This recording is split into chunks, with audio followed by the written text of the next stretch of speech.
สวัสดีค่ะพ่อแม่พี่น้องสวัสดีFCทุกท่านเนาะค่ะกลับมาพบมาพอกับเจตาพารวยคือเก่าค่ะในทางช่อง YouTube คลิปนี้เจตาก็จะวางแนวทางของเล่าพัฒนาค่ะจะเป็นของมือแรงวันอังคารที่11เนาะค่ะเห็นอยู่นี่ประวัติเจปากแดงเมื่อคืนที่ผ่านมาพี่น้องเป็นวันที่10เนาะ30 303 เลขออกตัวเดียวทั้งบนทั้งล่างพี่น้องเอ้ยหลุดไปเจปากแดง2 งวดติดแล้วเด้อค่ะจีปากแดงว่าจังใดเจ้ามาตามต่อมือแรงเนาะเลขทุกตัวมาวางเพื่อเป็นแนวทางโปรดใช้วิจารณญาณในการรับชมเป็นอย่างสูงค่ะมีเขามีหลุดเนาะพี่น้องกราบขอโทษขออภัยของเจปากแดงเพิ่นก็หลุดไปพี่น้องขออภัยแทนเพิ่นเนาะมาตามต่อไปใหม่มือแรงไผจะตามกับเจปากแดงก็แคปหน้าจอไว้เด้อค่ะแก้มือใหม่มือแรงเด่นค่ะเพิ่นให้มา2กับ7 2ตัว4หาง2728 7170เบิ้ลค่ะ2277 3ตัว271 270ค่ะเด่น2กับ7ทอกันเน้น27กับ71เด้อค่ะ3ตัวเน้นหางเดียว271ค่ะอภัยจะตามต่อกับเจปากแดงกะแคปหน้าจอค่ะพี่น้องแคปหน้าจอไว้รุ่นมือแรงกับขอบุญขอบคุณเจปากแดงหลายๆค่ะที่ให้แนวทางมาบ้างทางช่องของเจตาด้วยดีเสมอมาเนาะค่ะกราบขอบพระคุณเป็นอย่างสูงคลิปนี้จะมีอยู่9เสี้ยนดังเด้อพี่น้องเอา9หรือ8เลยพี่น้อง9เสี้ยนดังค่ะจะมีเจปากแดงบ่าวไทยบ้านตาบรรทัดตาด้าพาปังล็อกเทียนทะเลเสี้ยนอุบลคนโกด่าผ้ารวยล็อกหนองบัวแล้วก็เลขลับนำสูม9เสี้ยนดังค่ะอ่านสื่อไปแล้วตามของผู้ใดอยู่ชอบของผู้ใดจัดของผู้นั้นบ่ชอบก็ผ่านไปเนาะพี่น้องเอามาต่อค่ะไปต่อบ่าวไทยบ้านค่ะของบ่าวไทยบ้าน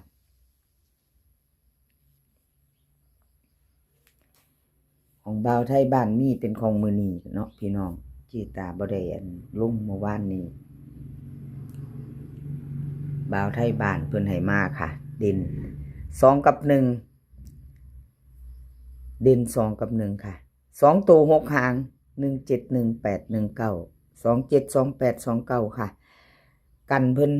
62กับ61เบิ้ล11กับ22เลขเด่นเพิ่น5ตัวค่ะ45678แคปหน้าจอเด้อค่ะใครจะไปต่อกับบ่าวไทยบ้าน FC เพิ่นก็หลายอยู่ค่ะบ่าวไทยบ้านเด่นค่ะเพิ่นให้1กับ2มา2ตัวเน้น19กับ29เอาแคปหน้าจอค่ะใครจะไปต่อกับเพิ่นบ่าวไทยบ้านเนาะไปต่อกับแคปหน้าจอไว้ค่ะแคปหน้าจอแล้วไปต่อค่ะตาบรรทัดค่ะพี่น้องของตาบรรทัดตาบรรทัดก็ลุดไปค่ะพี่น้องลุดไปขอโทษขออภัยแทนเพิ่น303เบิ่งอีกงวดหนึ่ง30303ออกเนาะพี่น้อง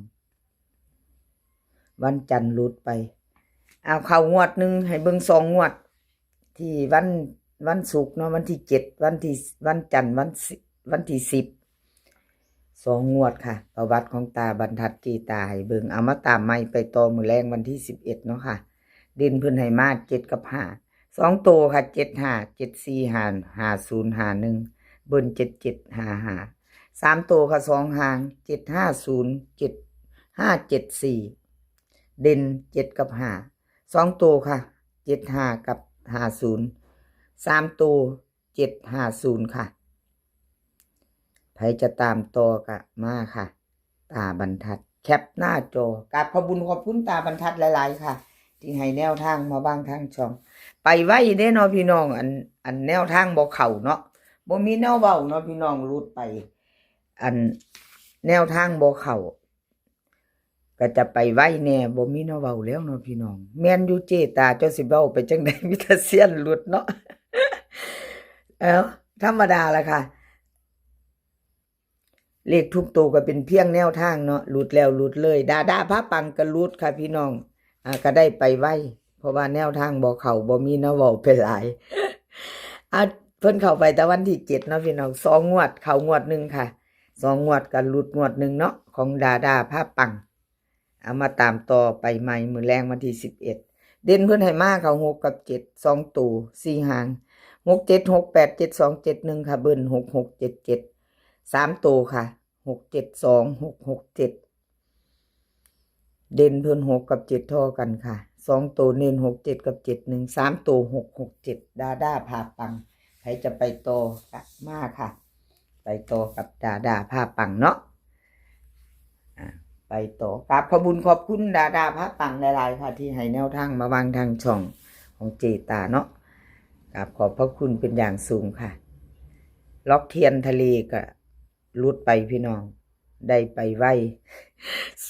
303ออกมาคักทั้งบนทั้งล่างเนาะพี่น้องเล่า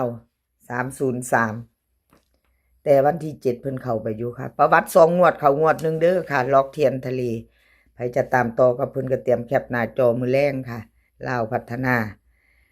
วันอังคารเนาะเด่นเพิ่นให้มาค่ะมื้อนี้8กับ6 2ตัวค่ะ4หาง8 6 8 7 6 1 6 0เบิ้นค่ะ8 8 6 6 3ตัวค่ะ8 6 1 6 8 6เด่น8กับ6 2ตัว8กับ6กับ6 1 3ตัวครับ6 8 6ล็อกเทียนทะเลกับขอบคุณหลายๆเด้อค่ะที่ให้แนวทางมาวางทางช่องของเจตากับขอบพระคุณเป็นอย่างสูงเซียนอุบลคุณโก้ก็ลุดไปพี่น้องลุดไปเนาะกับขอโทษขออภัยแทนเพิ่นเซียนอุบล30303ก็ลุดไปค่ะเดี๋ยวเจตาให้เบิ่งประวัติของเพิ่นกับเขาไปอยู่ค่ะประวัติ2 งวดเขางวด1อยู่ค่ะเซียนอุบลคุณโก้ใครจะตามต่อมือแรงเตรียมแคปหน้าจอเนาะค่ะแคปหน้าจอไว้รุ่นใหม่เซียนอุบลคุณโก้มาต่อกันมือแรงเพิ่นให้มาเด่น5กับ4ค่ะ2ตัว4หาง5 8 5 7 4 0 4 1เบิ้น5 กับ4 4 3ตัวค่ะ5 4 0 4 5 04 5 8ค่ะเด่น5กับ4ทอกันเน้น5 8กับ4 0 3ตัวเน้นหางเดียวค่ะ5 4 0เซียนอุบลคนโกใครจะต่อกับเพิ่นมาค่ะแคปหน้าจอเนาะแคปไว้รุ่นใหม่พี่น้องแก้มือมาไปโตดาผ้ารวยคนสวยในช่องมาแล้วค่ะของดาผ้ารวยคนสวยในช่องเพิ่นศูนย์เพิ่นก็บ่เอามันบ่มีมาจับใส่กันเนาะพี่น้องเนาะ2 แต้มเข้า2 10ของดาผ้ารวย0330เนาะลุดไปบ่เป็นหยังเจตาเป็นกำลังแรงใจให้ทุกเซียนค่ะให้ทุกท่าน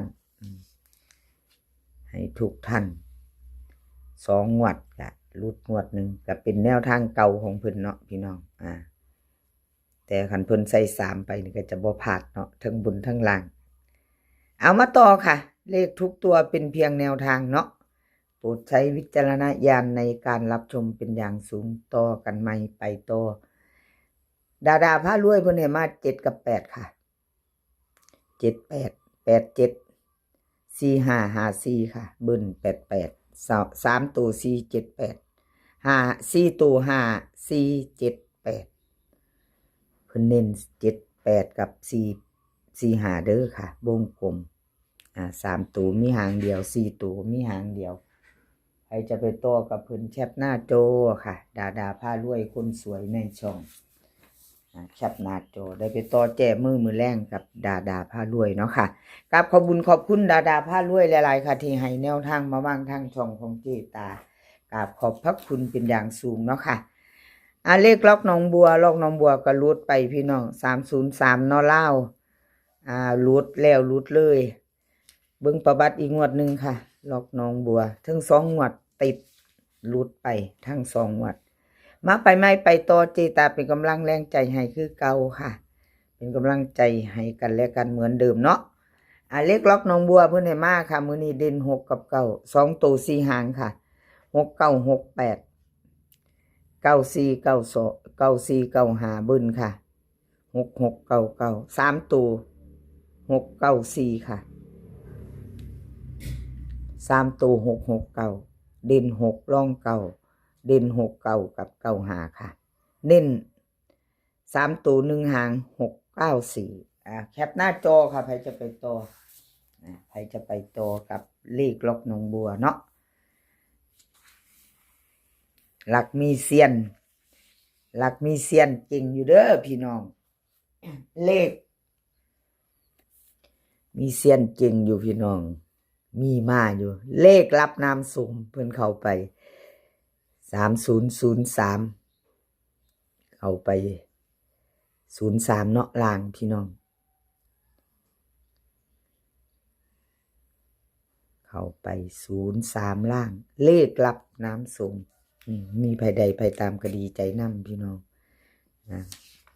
ไปต่อไม่มือแรงค่ะกราบขอบุญขอบคุณเลขรับนำสมที่ให้แนวทางมาบ้างทางช่องของจีตาเนาะกราบขอบพระคุณเป็นอย่างสูงแล้วก็ FC บ่ว่าจะเป็น FC เก่า FC ใหม่ที่เขามารับชมรับฟังให้กำลังแรงใจจีตาเนาะค่ะกราบขอบพระคุณเป็นอย่างสูงเด่นมือแรงเพิ่นให้มาค่ะเลขรับนำสมให้6กับ2ตัว4หาง6 5 6 4 2 7 2 6ค่ะเบิ้น6 กับ2 3ตัวค่ะ6 2 6 2 6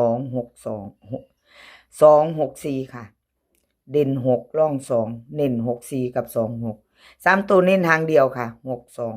6เลขรับน้ำสมพจะต่อกับเพิ่นแคปหน้าจอเด้อค่ะแจมือแรงเนาะไปต่อจะไป2 งวดบ่เลขรับน้ำสมเพิ่นเข้าไปอยู่ค่ะ